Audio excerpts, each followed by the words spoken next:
suddenly got to multitask in many ways. Right, there we go. 10 minutes short. Off you go. So I'm going to talk about augmented reality. I'm going to talk about the Aurosma app because that's the one I use. But there are, as I'll show you as we go through the talk, there are a number of different apps you can use.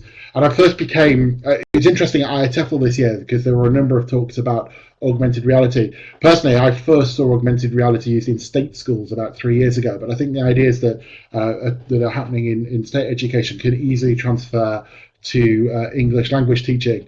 And I'm just fascinated with what it can do. So if you have the Aurosma app,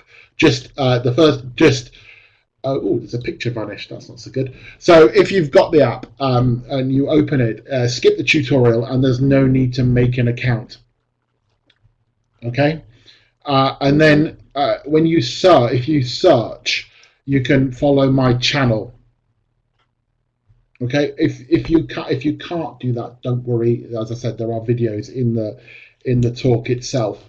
But then if you followed my channel and got it open, you'll be able to do the next slide yourself. Okay, so I'm going to show you an example, then go backwards and explain what I mean by augmented reality. So about 3 years ago, I actually saw a biology teacher use augmented reality in his classroom for the first time. Okay, it's a Dalek. This is, I'm a Doctor Who fan, as people know. So I saw him in a biology lesson do something where he gave a handout to students. My channel's just called Shaun Wilden, Marissa. Just follow my name. And in it, he gave the students a handout that looked like this. So I've just adapted this for the ELT classroom. I used this in a talk last week for a publisher, hence the fact it's got a different logo. I do apologize. I was being lazy. So here's a handout that we typically give to the students, yeah, and the students have to label the parts of the body for it. Now, if you've opened the app and you're following my channel, you can now take your phone or tablet and put it over that image, and answers should appear. Okay, if you haven't got the app, and excuse my clumsy recording, I recorded myself via my phone and tablet doing it. So you can see there's the same slide. There's the same slide here. Okay, all right. So there's a slide on the screen that you see on the screen, and here's my phone. Excuse the clumsy hands. So you see as I put my phone over it, across it, you can see that the words appear. So there it is, and there's the augmented slide. You can see there. Look. Take it away, put it in front again. And that's the moment where you all go, wow, because it is that. And that's what I did 3 years ago when I first started. I'm going to show you it's actually so easy to do with it. And once you've got this concept of things being able to appear, then you open the whole door to what I said before, bringing your students' work alive. Okay, so you've got the idea of what it can do. I genuinely will show you how to do it. It will take about 2 minutes to learn to do it. So let's go backwards now and actually go back to the beginning. And so we've talked about augmented reality. What is augmented reality? And this is your only. This is the only bit of interaction. So this is your chance to use the chat box. What is the definition of augmented reality?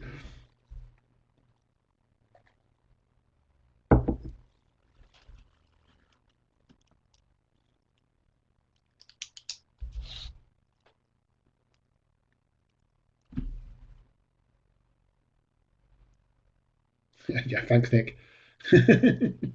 Yeah, it's basically as people are saying, putting overlaying something onto the real world. This is what you get if you Google the word augmented reality. And that's the first thing that comes up on Google with it. And most people, or a lot of people, if they haven't heard of the apps for it, have heard of things like Google Glass, although this is now stopped. But the Google Glass project was an augmented reality thing where you wear the glasses and you could get information from the world around you. It has come into since I first came across it 3 years ago, I started playing with lots of apps. So there's lots of apps that can do it, and one of the most popular apps is this app called Star Chart. And if you hold up your smartphone or tablet to the they're redoing it, Anthony. They're finding a cheaper way of doing it.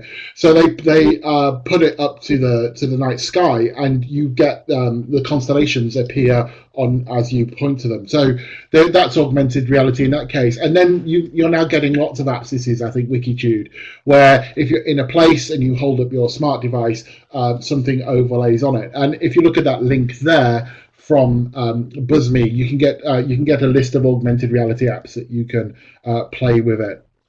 I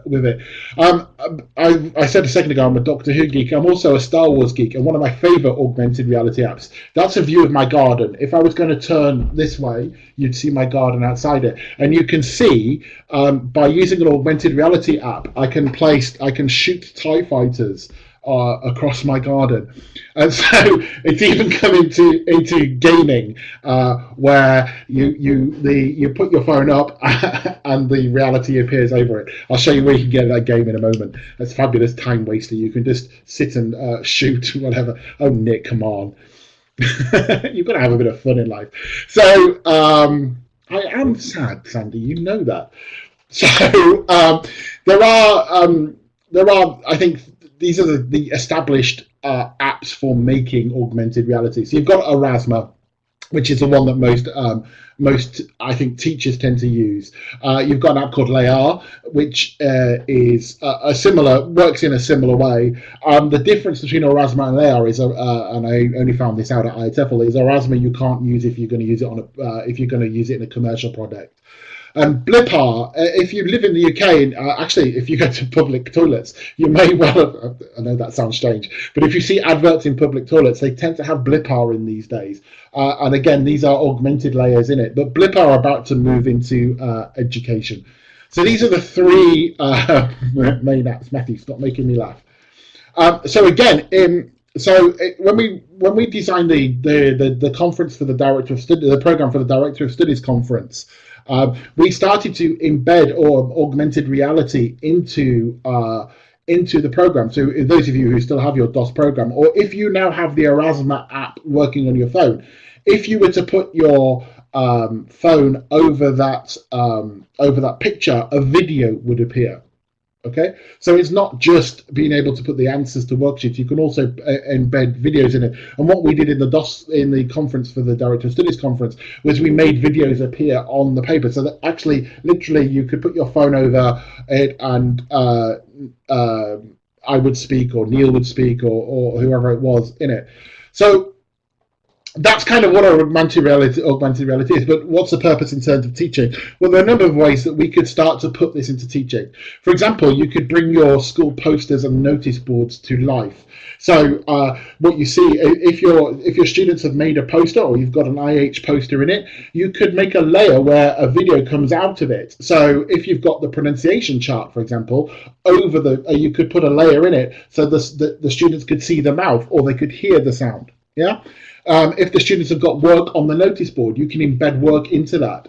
If you take the bottom one of my things on the interactive tools of your school, so you could actually get the students to make different videos. So they make the video on their camera, say put them on YouTube or with it, and then augment. Yeah, it's a good point, Rachel. And then augment what you're doing. So as parents come into the school, they could quite literally get a tour of the school given by the students.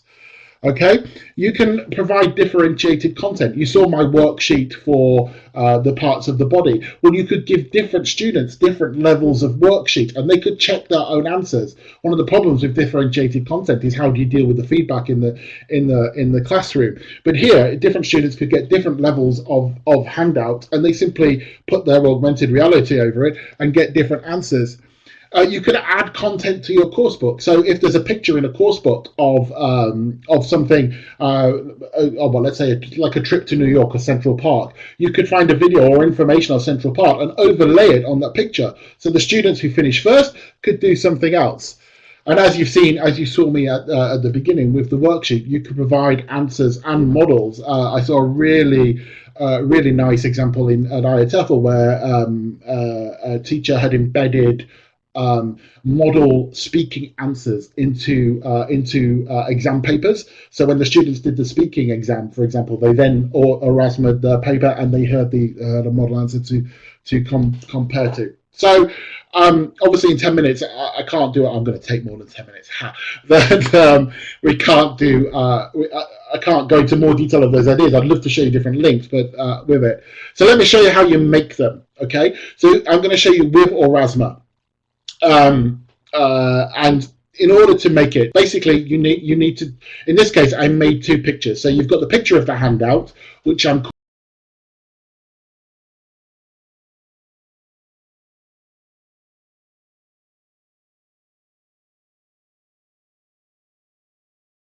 is called the overlay. Okay, Sandy, I'll take as long as I want.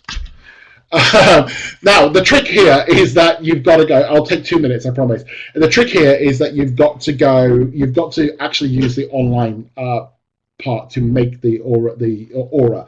So you need to go to the studio, what's called the studio, and use an account to make it. Okay, but it's dead simple. Even the most techno-phobic people should be able to do it. Once you've created an account, you see this page. Okay, and you see down the right here, we've got trigger, overlay, channels, and auras. So we go first to trigger images. No, Estelle, you're not technophobic. And you can see here the ones I made for the DOS conference. So you go to trigger images, you simply go to add, and you upload the picture like you would upload a picture to your Facebook page or your YouTube channel or whatever. So you upload the picture into it and save it. So that creates the trigger. Okay, and then go to the overlay. Remember, overlay could be audio, it could be video. One of the things I missed on that slide is amazing book reviews. So when students have read a reader, for example, they could video themselves talking about the book and then take a photo. So the trigger is the book cover and the overlay is the video. Okay, yes, it is a smart device. So the overlay could be audio, it could be text, it could be website, it could be anything that you could overlay into it. And then again, you upload the overlay into it like that. And so I've saved a picture of the trigger and a picture of the overlay, and basically now I just have to put them together. Okay, so I go to the aura button and I merge them. Okay, so I go together like that and I simply merge the two, and you can see the picture there where the two things have merged together, and I save it, and that's it. It's merged. Now obviously with Erasma you have to, the disadvantage of it, say to the layer, is that you have to follow my channel. Educationally that's quite good because it means you can restrict who's looking at the channel. So when you've got kids and stuff like that, it's got to be clever. It's got to be done. It is really simple to do it. So I took 12 minutes to do it, but I wanted to show what it was. And I think once you've got this idea of what you can embed in and try into it, you just give it to your students to do. If you go onto YouTube and type in Orasma or augmented reality, you'll find lots and lots of student work. As I say, it's been very popular within the state sector here for a number of years. And it's kind of just creeping into ELT. So you won't find as many ELT examples, but judging by the amount of talks that were suddenly on it at IATEFL this year, yeah, I like ThinkLink as well. ThinkLink just allows you to embed in, obviously, interlinks. It's slightly different to augmented reality, but it is on the same lines. So judging by what the number of talks that have come on it and the people now writing about it, I think it is going to come into ELT much more.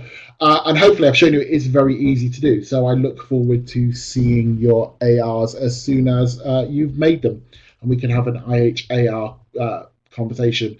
If you did try it, and if you do want to try it and you have questions, then obviously email me. I'll always get back to you about it. So thank you.